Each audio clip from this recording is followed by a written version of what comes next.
Doctor Mario Ignacio Maidana Griffith está postulado a los edictos 3 y 10 del año 2018. Tiene 57 años de edad, nacido el 5 de marzo de 1961, egresado a la Universidad Nacional de Asunción, doctor en Ciencias Jurídicas por la Universidad Nacional de Asunción, con la tesis doctoral La penalidad como última ratio en los hechos punibles contra el medio ambiente, con la calificación cum laude. Fue juez de paz, juez de primera instancia, miembro del Tribunal de Apelación, coordinador para la aplicación de la justicia ambiental de la Corte Suprema de Justicia. Ejerció la docencia en la Universidad Nacional de Asunción, Universidad Católica Nuestra Señora de la Asunción, en la Escuela Judicial. Tiene publicaciones, disertaciones y exposiciones. Buen día, doctor Mario Ignacio Maidana. Tiene 10 minutos para referirse sobre los ejes temáticos. El funcionario Ignacio Cardoso le estaría indicando con la carpeta amarilla y la carpeta colorada a medida que se aproxima el tiempo. Adelante. Buen día, señor presidente y distinguidos miembros, ex profesores míos de la Facultad de Derecho. El tema a ser desarrollado hoy es el rol del Poder Judicial en un Estado social de derecho. El Poder Judicial, a partir de la Constitución del 92, se ha constituido en el garante de la protección de la tutela jurídica efectiva en el Estado social de derecho que rige en la República. En ese sentido, la Constitución Nacional ha dado operatividad a sus resoluciones para que se enmarque dentro de la aplicación de las normas constitucionales. Así lo establece el artículo 247 cuando establece la función del Poder Judicial y refiere que el Poder Judicial es el custodio de la Constitución, la interpreta, la cumple y la hace cumplir. En ese sentido, en el segundo párrafo establece de que la administración de justicia está a cargo del Poder Judicial, que se haya integrado por la Corte Suprema de Justicia, por los tribunales y los juzgados.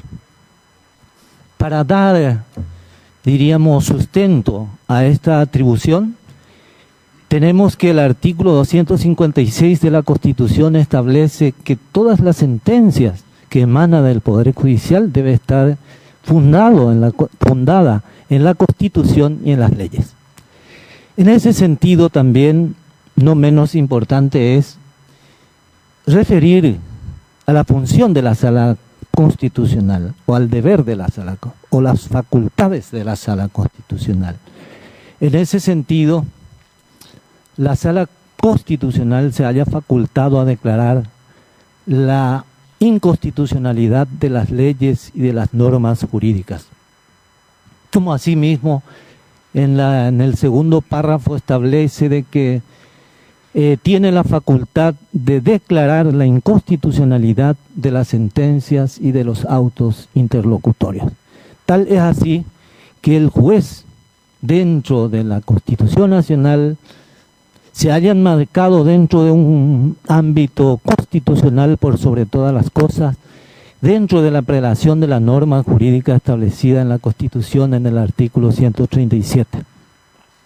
Dentro de ese contexto, debemos entender que la Constitución Nacional establece discriminaciones positivas en algunos casos con relación a las franjas más vulnerables, como el caso del derecho de la mujer establecida en el artículo 48 de la Constitución, con relación al derecho del niño establecido en el artículo 54 de la Constitución, con relación a los derechos de los pueblos indígenas o tribales establecido en el 64, como asimismo los derechos del trabajador y del campesino, como lo estipula en el artículo 115 en el caso de la reforma agraria.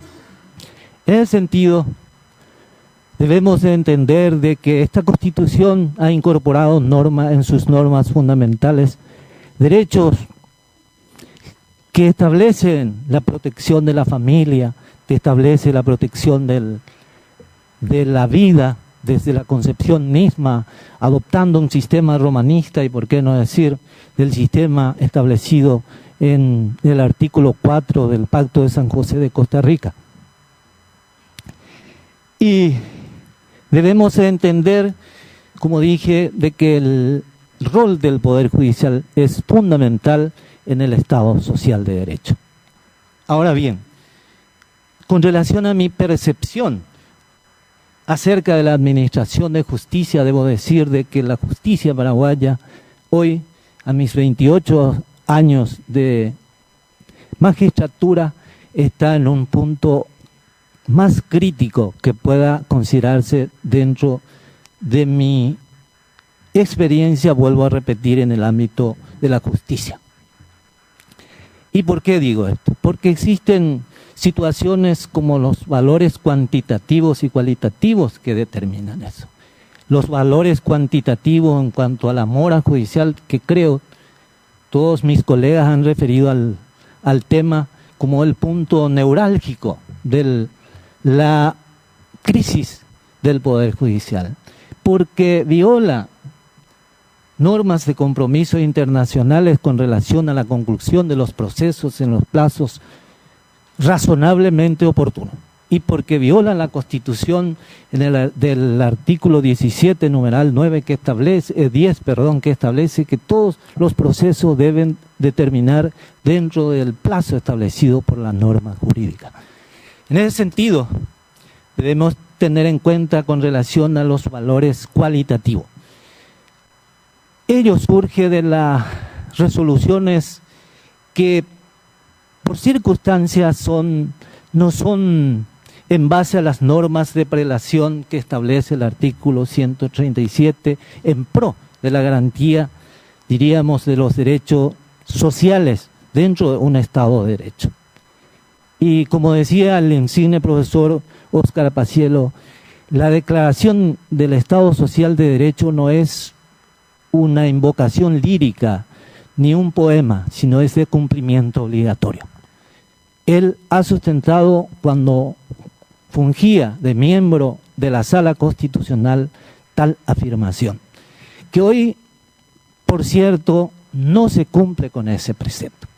Y debemos de entender de que en muchas oportunidades nos encontramos como magistrados con resoluciones contradictorias y rompe el paradigma diríamos, del rol que cumple específicamente la Corte Suprema de Justicia, porque para el juez es un hito muy importante en la coherencia en cuanto a las resoluciones. Y en ese sentido debemos de decir de que debemos de proteger ese Estado social de derecho en los valores cualitativos, en la calidad de la resolución, en la calidad de la perspectiva constitucional del derecho internacional y, por qué no decir, de la norma jurídica interna.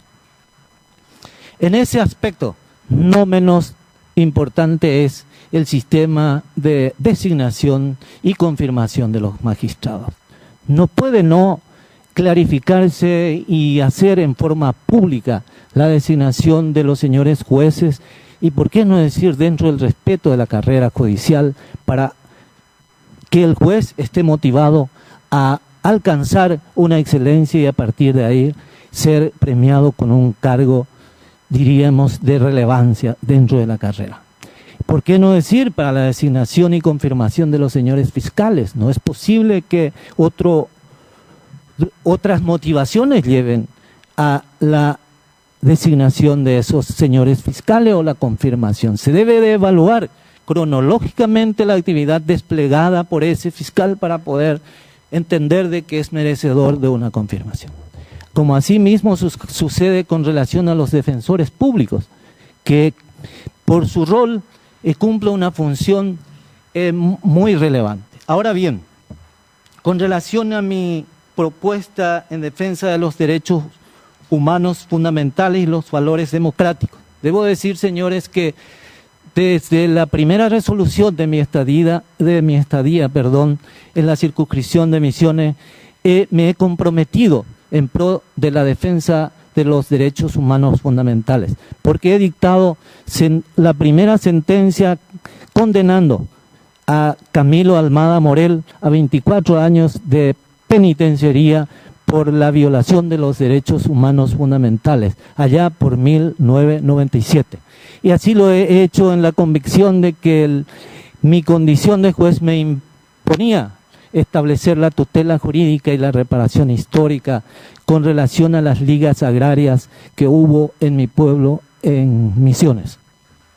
Con relación a los valores democráticos, he ordenado la prisión de un gobernador en ejercicio en el año 2001, el 1 de febrero, por lesión de confianza, por un estudio elevado por la Contraloría General de la República y por la mayoría absoluta del pedido de la Junta Departamental y por una pericia llevada a cabo por el señor Lemir. Y ese compromiso he asumido en muchos casos bajo el riesgo de la seguridad de mi familia por el poder que ostentaba esta persona. Y, ¿por qué no decir con la privación de la libertad de altos jefes policiales por los asaltos a caudales allá por 1998 y 1999?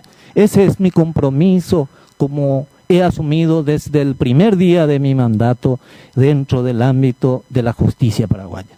Con relación a la... si podría hablar de la independencia. La independencia y la autarquía establecida en el 248 con relación a la independencia, no puede el Poder Judicial plantearse la independencia. Ya terminó mi... Disculpe. Gracias, doctor. Tiene la palabra los miembros del Tribunal de Honor.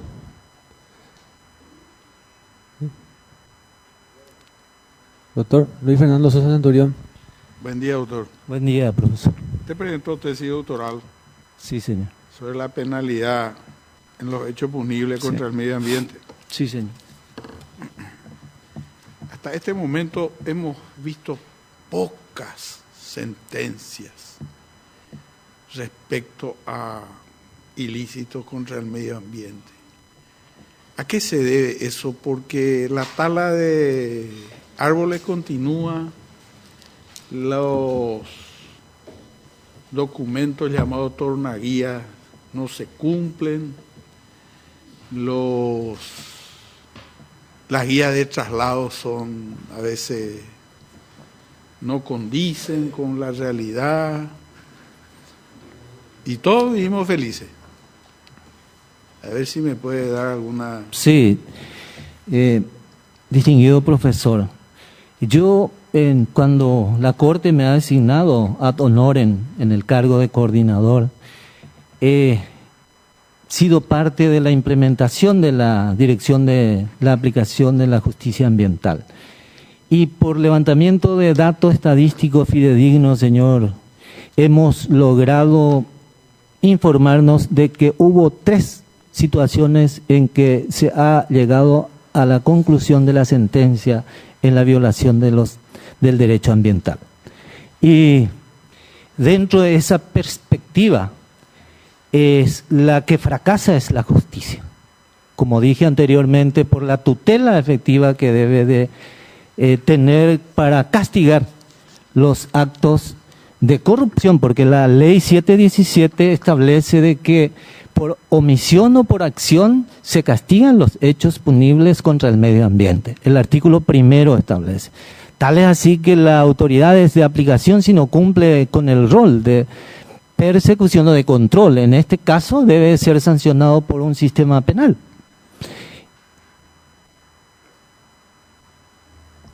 Muchas gracias, doctor. Tiene la palabra la doctora Amparo Samaniego, viuda de Pacielo. ¿Cómo está, doctor? Bien, gracias. Sobre el mismo punto. Sí, señor. Porque ya gran parte de la pregunta La contestó. Quisiera saber ya en este caso concreto, porque incluso constitucionalmente está establecido eso, ¿verdad? En el artículo 8. Si usted llega a la Corte Suprema de Justicia, porque ahora es coordinador. Sí, señor. O sea, que tiene un pleno conocimiento del problema, solo que no lo puede solucionar. Sí. Entonces, usted haría... O sea, tomaría el compromiso de potenciar eso, porque en este momento ya estamos sufriendo los problemas que nos acarrea todo esta cuestión ambiental, sí, ¿verdad? Entonces, necesitamos urgentemente que se tomen medidas al respecto. Sí, señora. Yo creo que el Poder Judicial debe, si llego a asumir, si Dios y la Virgen me permite, como corolario de mi carrera de 28 años, el Poder Judicial debe trabajar mucho en la, diríamos, no sé si en la educación del juez y de la concienciación y por qué no de la sanción del juez que no cumple con ese rol. Porque hoy el juez confunde, porque el juez penal es el que entiende en los casos de la transgresión del medio ambiente, de los valores ambientales establecidos en el artículo 6, 7 y 8 de la Constitución.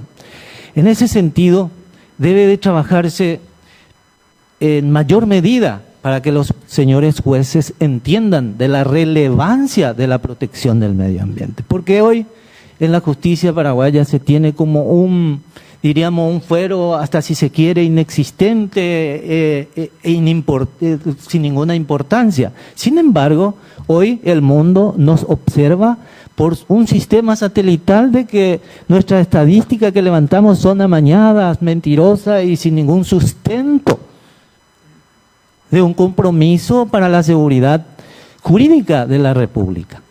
Por eso creo que mucho hay por hacer en el ámbito de la justicia ambiental. Es más, se debe de conjugar todas las leyes existentes, dispersas y contrapuestas en ese ámbito y hacer un proyecto de codificación de esas normas de aplicación y, por qué no decir, exigir a los señores fiscales para que cumplan con sus roles. Hoy no se puede permitir o no se puede entender que para la aplicación de una multa en la destrucción del medio ambiente sea aplicado en beneficio del Ministerio Público y no para la reparación del medio ambiente, como lo establece el artículo 7 de la Constitución. Sí. Doctor, usted acaba de mencionar también el tema de capacitación de los magistrados que tienen que aplicar estas leyes. Sí, sí. El CISEP tiene preparado compendio y hay una inflación tremenda de leyes ambientales. Sí.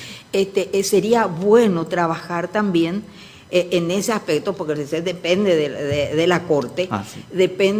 Entonces, usted también tomaría ese compromiso, porque ese es un problema muy preocupante, doctor. Sí. Quizás no nos demos cuenta, sí, de lo importante que es todavía así a nivel general, pero realmente es muy preocupante. Yo quisiera traer a colación, porque he sido parte integrante en la época de la Corte, del ejercicio del ministro de Corte, del señor Zapena, y ellos en su época con el profesor Paciello y otros hacían mesas redondas para los señores jueces, funcionarios y todo el sistema judicial. ¿Se acuerda, profe? Y ahí determinamos los factores desencadenantes y de riesgo para la independencia del Poder Judicial. Y ahí nosotros salíamos motivados de que nuestro rol era tan relevante y que debíamos de cumplir con una función que, si se quiere, era un apostolado. Y hoy, para la aplicación de la justicia ambiental hay que hacer ese tipo de reuniones, pero desde la perspectiva de la Corte y no por terceras personas que no puede dar la motivación y el respaldo al magistrado para que se sienta seguro para aplicar las normas en pro de la protección del derecho ambiental. Muchas gracias, doctora. Tiene la palabra el doctor Raúl Zapena Brugada. Perdón. ¿Cómo estás, señor? Bien, gracias. Aparte de la parte ambiental, nuestros jueces no aplican en el orden de prelación ningún tratado. Sí. Parece que no existieran ningún tratado. Sí, sí.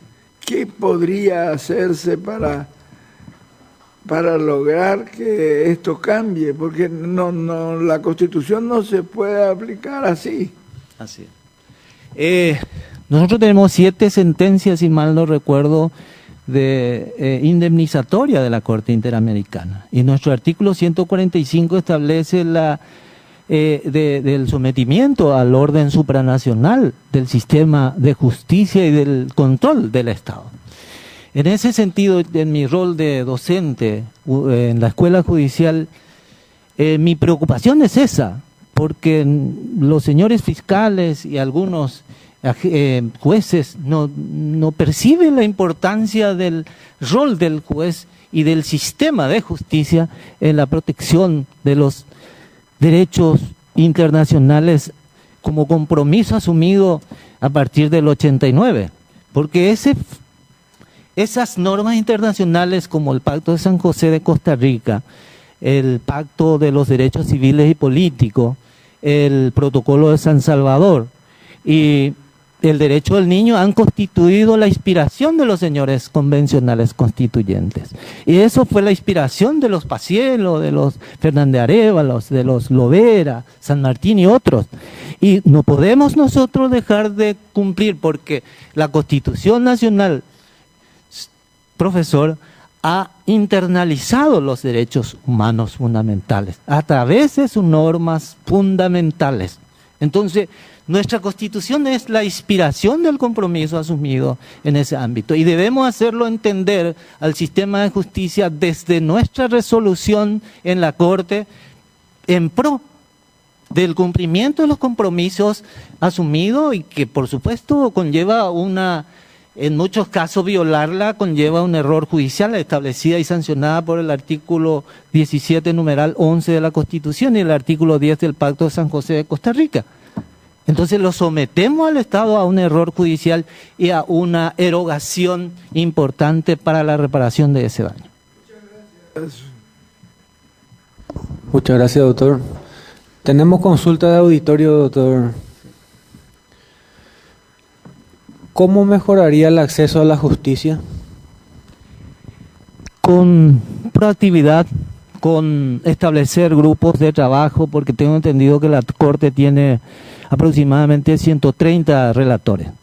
Hacer de que ese grupo de personas se dedique a elaborar informaciones inmediatas. No puede ser que nuestras resoluciones se tenga conocimiento en el punto más alejado del planeta y que la Corte no tenga esa información en forma inmediata. Estableciendo por su condición y su idoneidad, como lo establece el artículo 47, y no por afecciones de amigo o familiar o de otro carácter.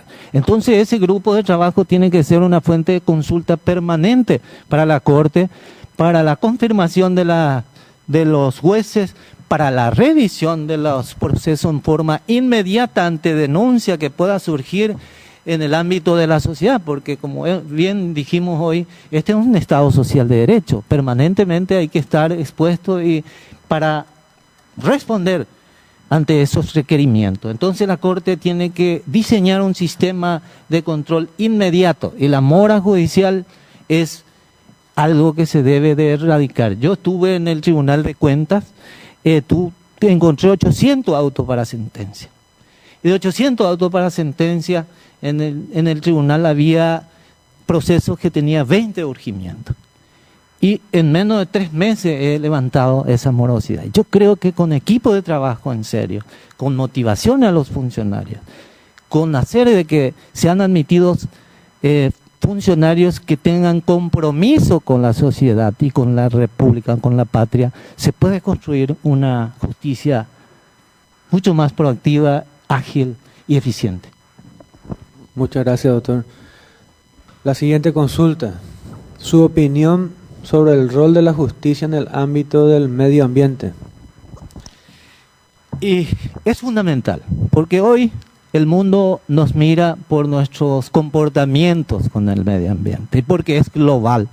Y tengo entendido que estamos en uno de los últimos lugares en cuanto a la protección del medio ambiente. Sin embargo, nuestra Constitución es tan rica que establece en el artículo 6 como parte de la calidad de vida la protección del medio ambiente, que es el rol del Estado protegerlo.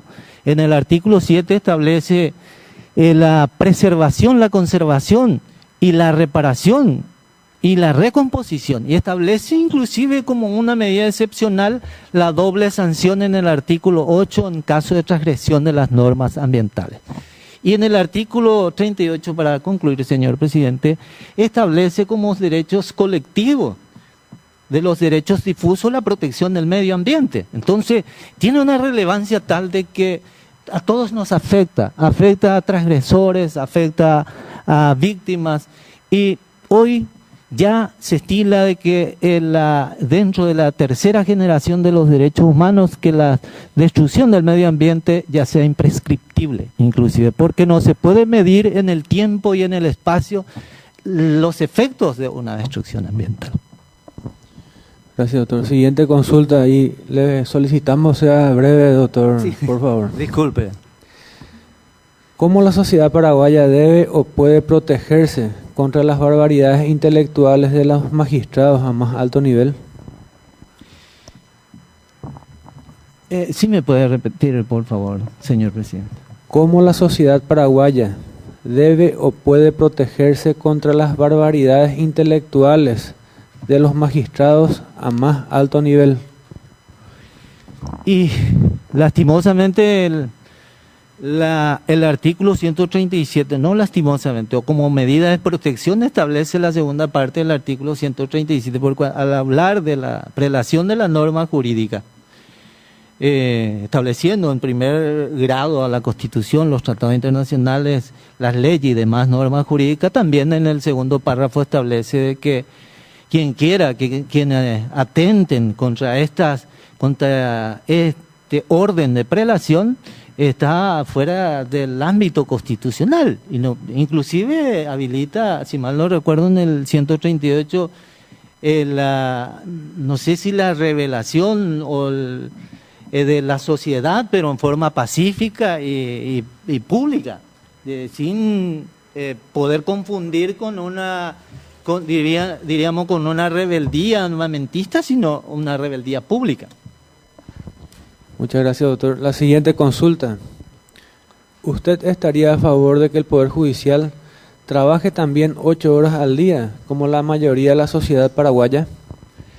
Creo que sí. Creo que más que nunca se impone esto. ¿Por qué? Porque existen situaciones como la morosidad y otras situaciones, diríamos, de descreimiento de la sociedad, que conlleva el mayor esfuerzo y dedicación a tiempo completo para poder revertir esta situación.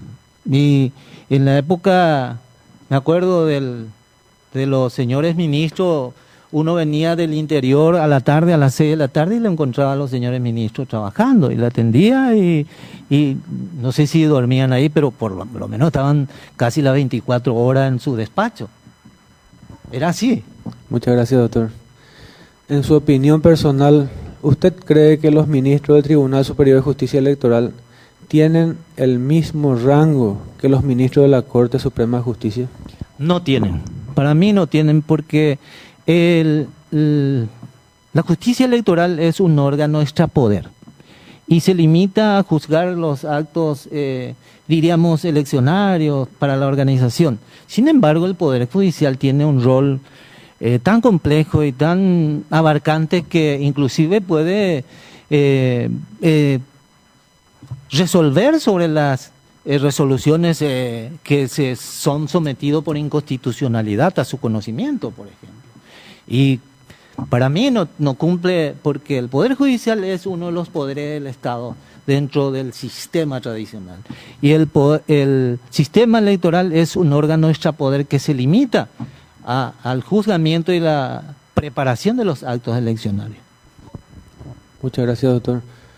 La siguiente consulta.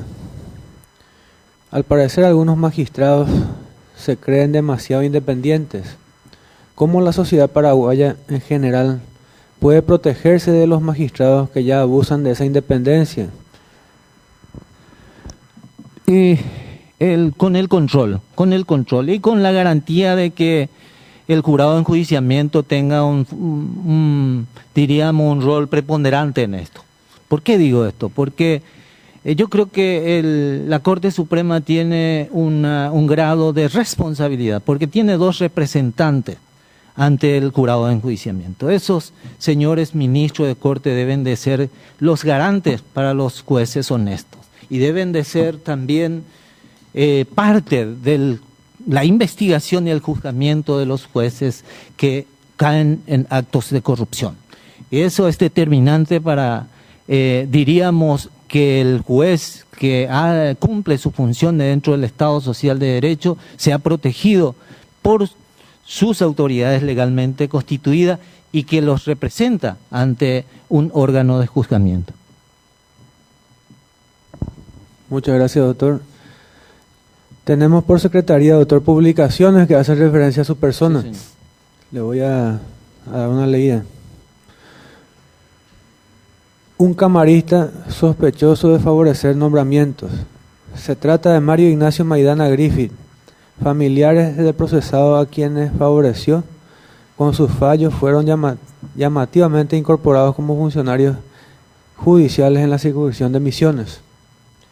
Si bien es cierto, tiene por contestada la publicación, si le gustaría referirse a la ciudadanía. Sí, señor. Sí, señor. Como siempre lo he hecho. Yo creo que, como dije, cuando asumí el cargo como juez en Misiones, ha marcado mi rumbo como magistrado, como punto de inflexión esa sentencia número 1. Dentro de ese contexto, en el 1999, surge la sospecha de la comisión de lesión de confianza en el ejercicio de la función pública por el gobernador y por 3 funcionarios que eran ordenadores de gastos de por entonces de la gobernación de Misiones. A partir de ahí, cuando se ha presentado la denuncia a mi juzgado como único juez del crimen, he instruido el sumario dentro del sistema penal anterior. Y al instruir el sumario, el gobernador por entonces, el señor Egidio Ruiz Pérez, ha presentado a través de su jefe de prensa de su radio Libertad FM de San Ignacio de las Misiones una serie de denuncias en contra de mi persona. Y esas denuncias, como obra ahí en su poder, señor presidente, ha sido rechazado in limine por el jurado de enjuiciamiento, por defecto, por no contar con pruebas y por defectos de forma, decía. Esa resolución ha sido la resolución número 24 del 24 de septiembre del 99, si mal no recuerdo. Posterior a esa situación, han sido arrimadas pruebas como la que le arrimé, señor presidente, de las pruebas periciales del señor Lemir, de la Contraloría General de la República y otros elementos probatorios, y he dispuesto la privación de la libertad en el ejercicio de las funciones al señor Egidio Ruiz Pérez porque seguía produciendo ese tipo de hechos y constituía una responsabilidad mía disponer de esa medida.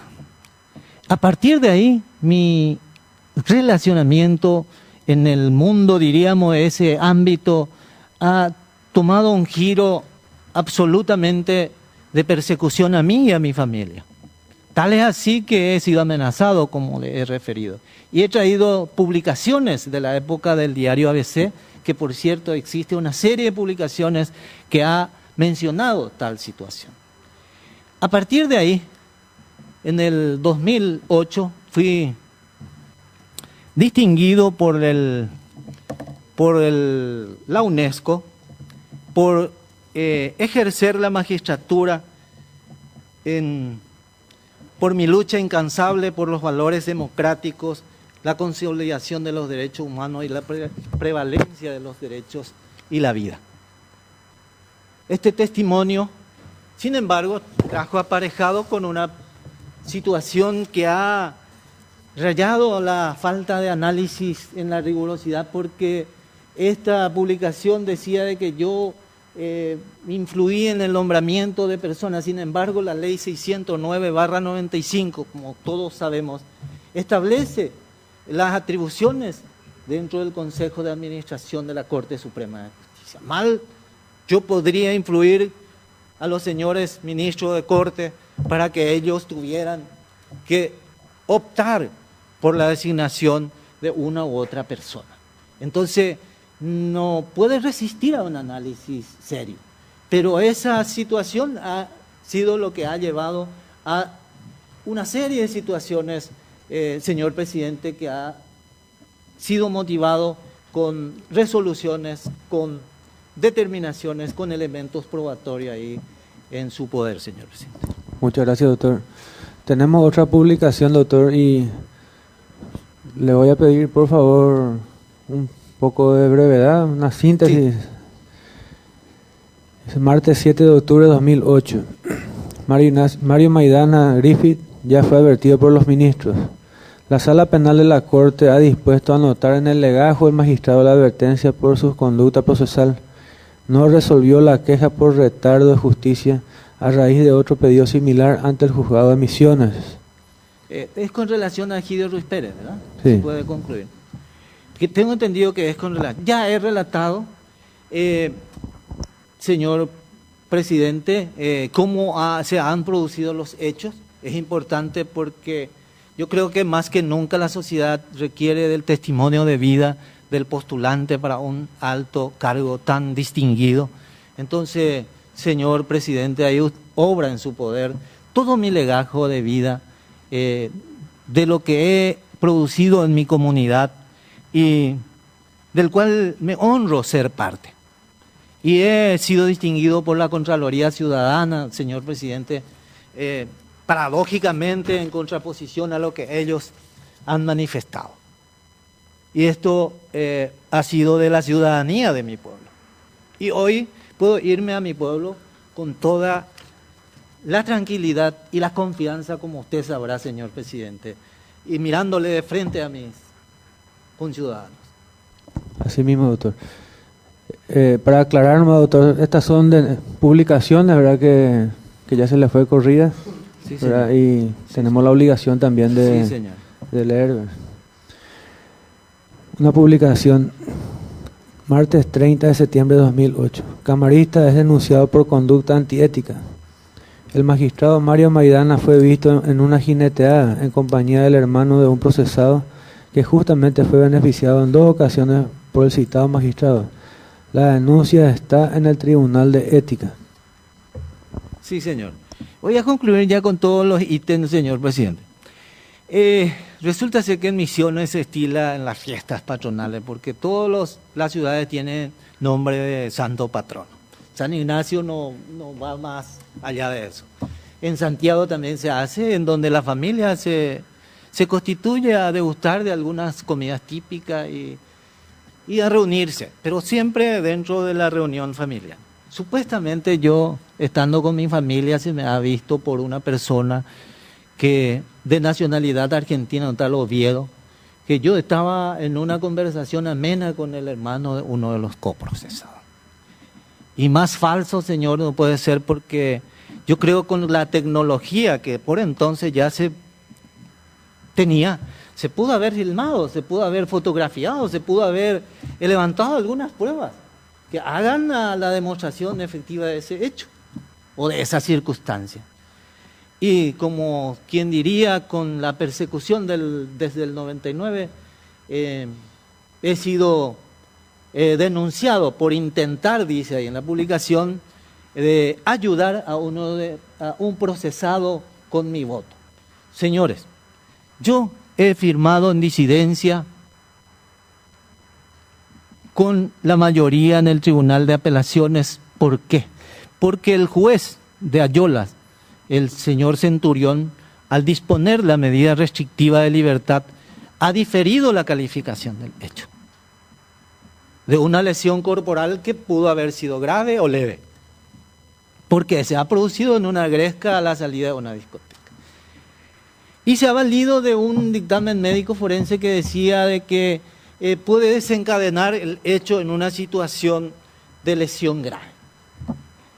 Y yo he manifestado, señor presidente, para concluir, porque tengo entendido que forma parte de ese contexto, he manifestado y he sustentado que el artículo 19 de la Constitución establece de que la medida privativa o de prisión es una medida excepcional, fiel al cumplimiento del Pacto Internacional de los Derechos Humanos Fundamentales, dentro del debido proceso. Y he manifestado de que el artículo 19 establece en su última parte, por lo tanto, debe ser calificado para determinar la gravedad del hecho. De modo que el juez no puede dejar de calificar para ordenar la privación de la libertad de un ser humano, porque ese es el compromiso de los derechos humanos asumido por el Paraguay. Y he manifestado además que el artículo 25 del Pacto de San José de Costa Rica establece que toda persona tiene derecho a recurrir ante la instancia superior para que éste llegue a enmendar las violaciones de la Constitución, la ley y las convenciones internacionales. Y he actuado en ese sentido, señor presidente, pero he opinado, no ha causado estado mi opinión dentro de la resolución. Muchas gracias, doctor. Tiene la palabra los miembros del Consejo de la Magistratura, senador nacional Juan Bartolomé Ramírez. Doctor,